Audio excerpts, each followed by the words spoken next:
À la fin de cette vidéo, tu comprendras pourquoi faire du sport ne suffit plus, pourquoi être assis est un vrai danger, et surtout, comment inverser la tendance sans devenir sportif de haut niveau pour autant.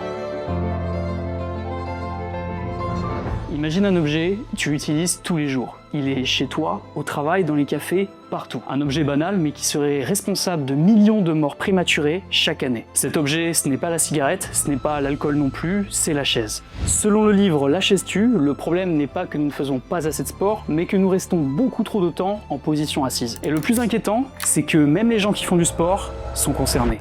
Partie 1, la sédentarité, un tueur silencieux.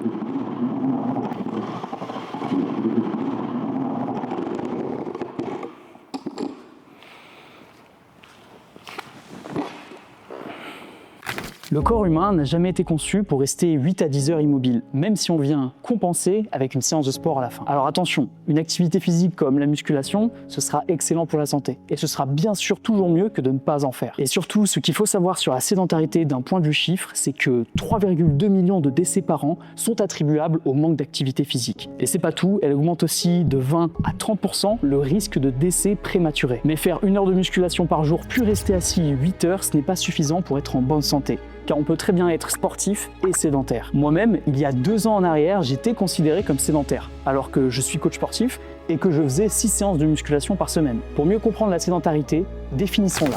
La sédentarité désigne un mode de vie caractérisé par un temps prolongé passé en position assise ou allongée, avec une dépense énergétique très faible, en dehors des périodes de sommeil. L'idée clé du livre, c'est que l'inactivité est un risque en soi indépendant du sport. La circulation sanguine ralentit, les muscles posturaux s'éteignent, la régulation du sucre et des graisses se dérègle, ce qui a pour conséquence d'augmenter le risque d'obésité et la pression artérielle augmente. Ce qui se traduit par une augmentation des risques de cancer, de maladies cardiovasculaires, de diabète de type 2, de douleurs chroniques et de perte de mobilité. Vulgairement, la sédentarité cause une espérance de vie réduite et une diminution de la qualité de vie. Alors là, on a surtout parlé de la dimension physique, de ce que notre corps subit, mais malheureusement, c'est pas le pire. Parce que la chaise tue aussi notre santé mentale. Alors cette partie va pas plaire aux personnes fermées d'esprit, mais ça je l'accepte. On va parler d'un sujet très sensible, la dépression.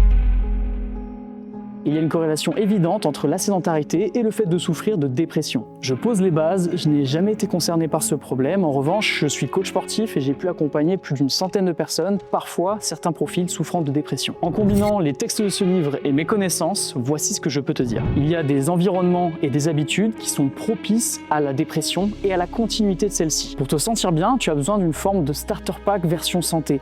Des habitudes que tu répètes au quotidien et qui te font te sentir bien. Une alimentation saine, une pratique sportive, un sommeil suffisant et de qualité, une bonne hydratation et surtout du mouvement au quotidien, c'est-à-dire tuer la sédentarité. Malheureusement, beaucoup de gens n'ont pas conscience de ces règles de santé et ils payent le prix fort. Car si notre corps fonctionne mal, si nos niveaux de santé sont bas, notre santé mentale en pâtira. La sédentarité est donc un poison pour notre corps et notre esprit. Et le plus pervers dans tout ça, c'est que tu ne le vois pas venir. La sédentarité ne fait pas mal jusqu'au jour où elle te fait très mal. Aujourd'hui, on s'assoit pour travailler, pour manger, se déplacer, se divertir. On vit dans un monde conçu pour que le corps humain ne bouge plus. La sédentarité n'est pas un manque de volonté, c'est un problème de société. Mais alors, pourquoi est-ce qu'on n'en parle pas davantage? Pourquoi les médecins qui sont censés œuvrer pour notre santé ne nous y sensibilisent pas davantage? Eh bien la raison, elle est tellement bête que tu ne vas pas me croire. Une partie du corps médical a trouvé le problème trop simple. Pas besoin de faire un diagnostic compliqué, ni de prescrire des médicaments, ni d'installer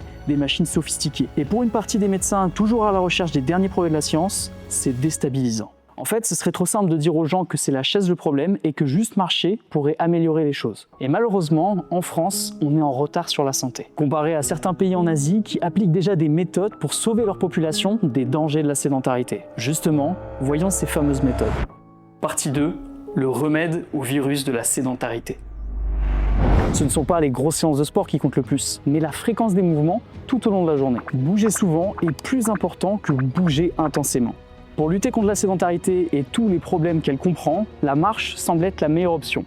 Mais pas que. Voici quelques exemples concrets. Se lever toutes les 20 à 30 minutes, marcher pendant un appel, se lever quand on répond à un message et changer régulièrement de posture. Ton corps adore les petits mouvements fréquents. Il faut réapprendre à ne pas être assis. Et voici quelques solutions inspirées du livre. Utiliser un bureau réglable assis debout, investir dans un tapis de marche pour pouvoir marcher au quotidien, télécharger un podomètre et traquer son nombre de pas tout en transformant ça en jeu, s'asseoir au sol de temps en temps, varier les positions, accroupi, à genoux et surtout faire des pauses actives régulièrement. Le problème n'est pas la chaise, c'est d'y rester trop longtemps. L'objectif, c'est pas d'être parfait, de ne plus jamais s'asseoir. L'objectif, c'est réintroduire le mouvement partout pour interrompre la sédentarité. Le mouvement, c'est la santé et ça, certains pays l'ont bien compris. Au Japon, près de 20% de la population pratique quotidiennement la gym douce, que ce soit dans les lieux publics, les entreprises ou même les parcs. Tu sais, c'est ces fameux moments en groupe où la radio donne des consignes comme pourrait le faire un coach sportif en cours collectif et le public suit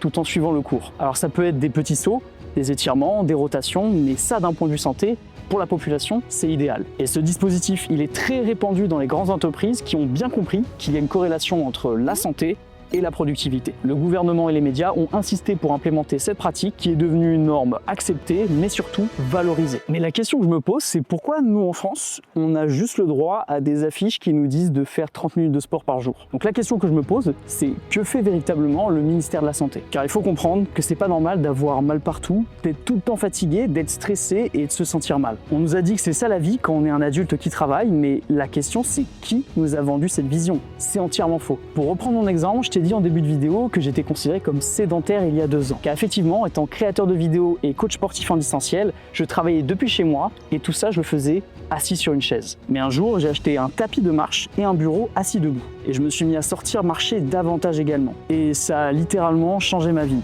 Non seulement d'un point de vue physique et mental, je me suis évité le pire, mais surtout ce jour-là, je me suis offert le meilleur. Partie 3, les bienfaits de la marche.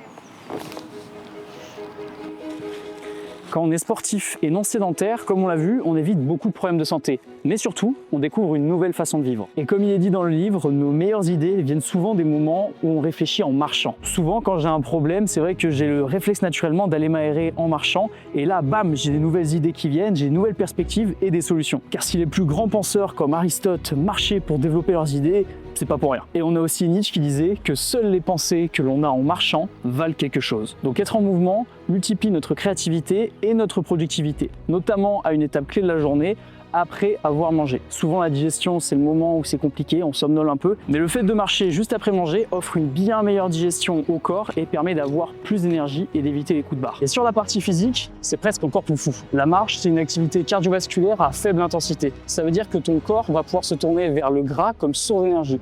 Et comme j'aime bien le dire, le gras, c'est de l'énergie endormie. Donc pour la diminuer, il faut l'utiliser. Et grâce à la marche, tu vas pouvoir le faire. En conclusion, tu perds de la masse grasse, ce qui veut dire que esthétiquement, tu seras déjà plus tracé.